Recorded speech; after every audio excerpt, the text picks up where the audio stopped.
अभी तक हमने देखा था कि सीमा हरेश को किस करने की कोशिश कर रही थी और हरेश को ये बात अच्छा नहीं लगता है। और कुछ समय बाद हरेश स्टेज पे जब पहुंचता है तो समीर उसे कहता है कि मुंह धो के आ। अब हरेश वॉशरूम में जाके अपना मुंह धोता है और जब देखता है अपने आप को शीशे में तब उसे पता चलता है उसकी गाल पे लिपस्टिक के मार्क्स थे। वो मुंह धो के जाता है और वापस से स्टेज में शामिल होता है। Hey guys, welcome to story 20 episode 6। मैं हूं स्वप्नेश, आपका स्टोरी टेलर। ये कहानी है सीमा की जो हरेश को प्यार का एक अलग पहलू से मुलाकात की है। शुरू करने से पहले एक बार चेक कर लो लाइक किए हो या नहीं। हो गया? ठीक है। अब तक बहुत ज़्यादा अंधेरा हो गया था, पर स्टेज में पड़ती हुई लाइट्स दिन का एहसास दे रहे थे। मैं ऊपर गया, गेस्ट के स्पीच शुरू हुए। एक के बाद एक स्पीच देते जा रहे थे और टाइम बीतता जा रहा था। ऑडियंस में से कुछ बच्चे बोर हो भी रहे थे और कुछ शायद सुन भी रहे थे। बाकी कल्चरल इवेंट वाले जिनके डांस या सॉन्ग प्रिपेयर करना था वो बार बार ग्रीन रूम में अंदर बाहर हो रहे थे।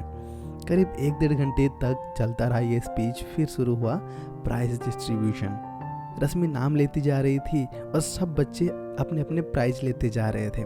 उन्हीं नामों में से एक नाम सडनली आया, Seema Srivastava, singer of the year. पर इस बार ऑडियंस में से कोई नहीं आया। क्यूरियोसिटी से मैं भी देखने लगा कि ये आ क्यों नहीं रही।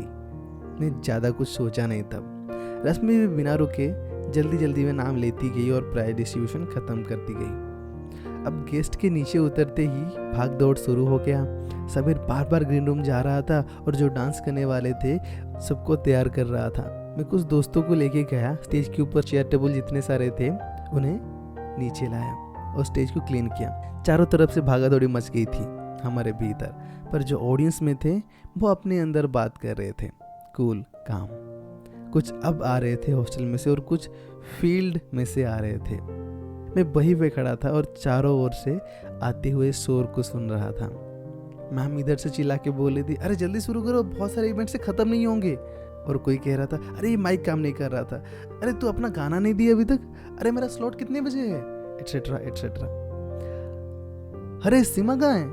आशीष मुझे पूछा, अपने हाथ में एक लिस्ट लिए। अरे सेकंड स्लॉट है उसका, जल्दी ढूंढ उसे।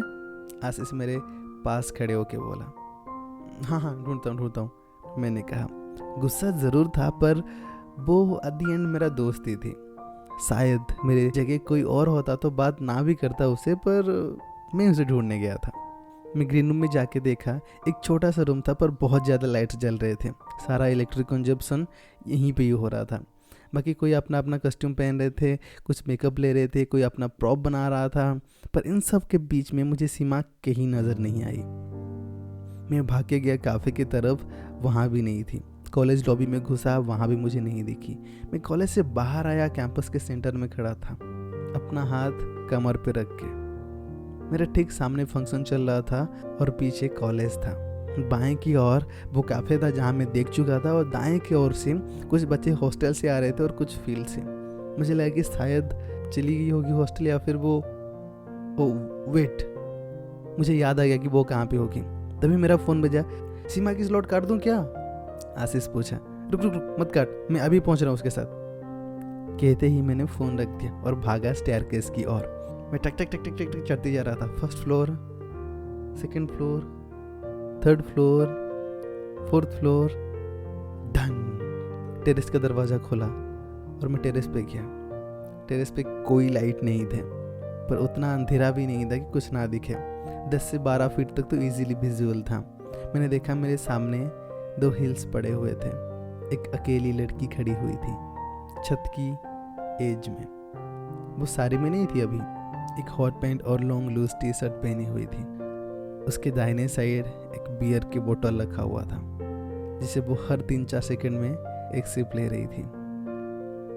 ऑल दिस व्हाइल वो सब कुछ देख रही थी ऊपर से, पर लगे से रहा था कि वो एक ब्रेक लेना चाहती है, थोड़ी देर अकेले रहना चाहती है, शोर शराबे से दूर कुछ कन्फेस करना चाहती थी शायद खुद से। शायद वो कॉलेज ख़त्म हो गया महसूस करना चाहती थी। सडनली मेरा फ़ोन बजा। आशीष चिल्ला के कुछ बोलना चाहता था पर मैंने उसे कहा, काट दे स्लॉट, और चुपचाप फ़ोन रख दिया। फ़ोन कान से नीचे लिया पॉकेट में रखा, अपना ब्लेजर उतारा और उस समय मुझे एक ब्रीज महसूस हुआ जो नीचे नहीं हो रहा था। जरूर हम आसमान में नहीं उड़ सकते थे, पर आसमान छू जरूर सकते थे। मैं उसके पास गया, दाहिनी साइड में खड़ा हुआ और नीचे चल रही उन इंसानों को देखने लगा जो ऐसा लग रहा था कुछ तो हुआ है नीचे या फिर हो रहा है नीचे। जो लोग शामिल हैं उनके लिए समय कितना तेज़ी से बीत रहा था। कोई इधर से उधर भाग रहा था, कोई उधर से इधर भाग रहा था। इतना मेस में खुद को शांत देख के बहुत सुकून फील हो रहा था। एक चीज़ तो एहसास हुआ कि ज़िंदगी में सब भाग ही रहे हैं, पर एक बार ना उस भीड़ से दूर जाके खुद को ज़रूर देखना चाहिए कि मैं कर क्या रहा हूँ और किस रेस में भाग रहा हूँ। मैं जीत रहा हूँ या हार रहा हूँ, कहीं तो जा रहा हूँगा, पर मैं जा कहाँ रहा हूँ। उन सबको देखते हुए मुझे बहुत रिलैक्स लगने लगा। मैं अपना ब्लेजर अपना दाहिने साइड रखा और मेरे बाएं साइड पे रखा हुआ बोतल को उठाया और 2 सिप ले लिया। पता है, सीमा बोली, मैं भी ना तेरे जैसे ही थी। मैं 17 साल की थी, 11th का एग्ज़ाम था। एग्ज़ाम ख़त्म हुआ, सब बाहर आ गए होली खेलने के लिए। मैं और मेरा एक्स अभी वहीं क्लासरूम में थे। सारे खिड़की बंद, सेमी डार्क रूम था और मुझे किस करने की वो कोशिश कर रहा था और मैं उसको रेजिस्ट करने की। मुझे भी अजीब सा लग रहा था तब, बट स्लोली मुझे भी अच्छा लगने लगा। मुझे भी ऐसा लग रहा था कि मैं उसके साथ रहूँगी, बट ये हुआ नहीं। अब के जितने भी रिलेशनशिप है ना, वो मोर देन 90% फेलियर ही हैं। तो इसका मतलब क्या होता है? लव का मतलब क्या होता है? अगर हम लव हो रहा है सोच के रिलेशनशिप में आते हैं, फिर अगर 90% रिलेशनशिप खत्म हो जाता है, तो क्या हम वाकई में लव कर रहे हैं एक दूसरे से? क्या मतलब होता है लव का? Maybe it comes down to one little thing. Love ना सिर्फ एक ही बार ही होता है। पहली बार जब हार्मोन्स फ्लो होना शुरू होते हैं, you start feeling about your partner. तुम रात रात को सपने देखते हो उसके बारे में। सुबह होते ही मन करता है काश उसे देख लूं। एक दिन ना देखो तो दिन नहीं करता है। पर उस ब्रेकअप के बाद प्यार होता तो है दोबारा, पर वो पहले जैसा मिठास नहीं रहती। हाँ, किसी के पास होने का खुशी होता है, पर कभी कभार खोखला सा ही लगता है। सही कहूँ तो रिलेशनशिप अब रिलेशनशिप नहीं रहा है। सबको बस हुकअप करके आगे बढ़ना है। मुझे भी अगर वाकई में रिलेशनशिप चाहिए होता तो लोग जॉब्स के बाद शादी क्यों नहीं कर लेते? कौन करता है आजकल शादी? सब कहते हैं ना, शादी हो गई तो मजा खत्म, तो पहले थोड़ी जिंदगी जी लेते हैं फिर शादी करेंगे। शादी से लोग तब तक बचने की कोशिश करते हैं जब तक वो बच सकते हैं। शादी को लोग एक बंधन नहीं, एक बेड़ियां मानते हैं अपने फ्रीडम का। उनका लगता है कि हम कैद हो जाएंगे। फिर वो बोलते बोलते चुप हो गई। नीचे बहुत तेज शोर चल रहा था, पर पता नहीं क्या गाना बज रहा था तब, पर हमारे लिए कुछ सुनाई नहीं दे रहा था। उसके उस चुप होते ही मुझे हवा की आवाज़ सुनाई दी।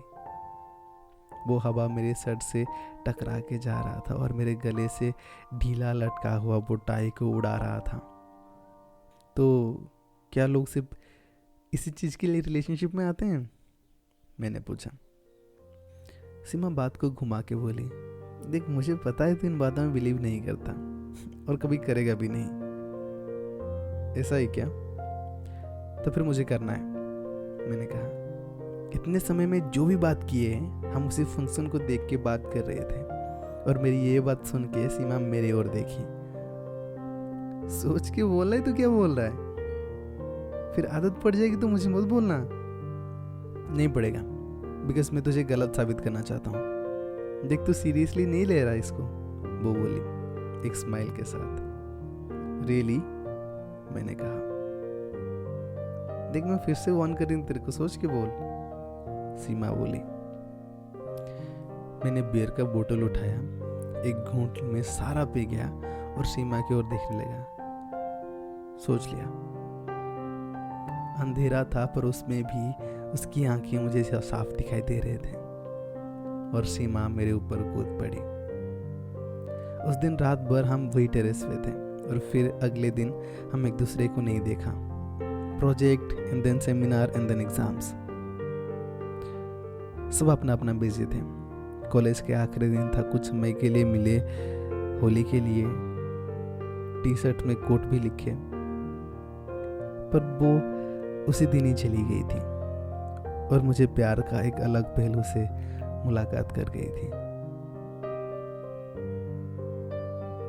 अब कहानी तो खत्म हुआ पर करिश्मा अब भी घूर रही थी, मेरे बगल में बैठी तकिए को अपने हाथ में ली, पूरी कहानी सुन रही थी। तो तुमने क्या किया उसके साथ? करिश्मा पूछी। मैंने कहा याद नहीं, मैंने तो पी रखी थी। हाँ, एक बात तो सही है कि मैंने उसे गलत प्रूव किया। हर रिलेशनशिप उसके लिए नहीं होती है। May be that is the part of relationship. अब आपको याद ना हो तो बता दो कि ये कहानी हरीश करिश्मा को सुना रहा था। अब समझ ना आए तो स्टोरी 18 से जाके शुरू करके देखना, क्योंकि पूरी कहानी कैसे चालू हुआ आपको क्लैरिटी मिल जाएगी। सो कहानी कैसा लगा कमेंट करके ज़रूर बताना। ग्रुप ज़रूर ज्वाइन करना, क्योंकि कभी कभार बहुत अच्छा कॉन्वर्सेशन भी होता है ग्रुप में। So see you in the another fresh new episode. Till then, stay tuned and keep watching. Cheers.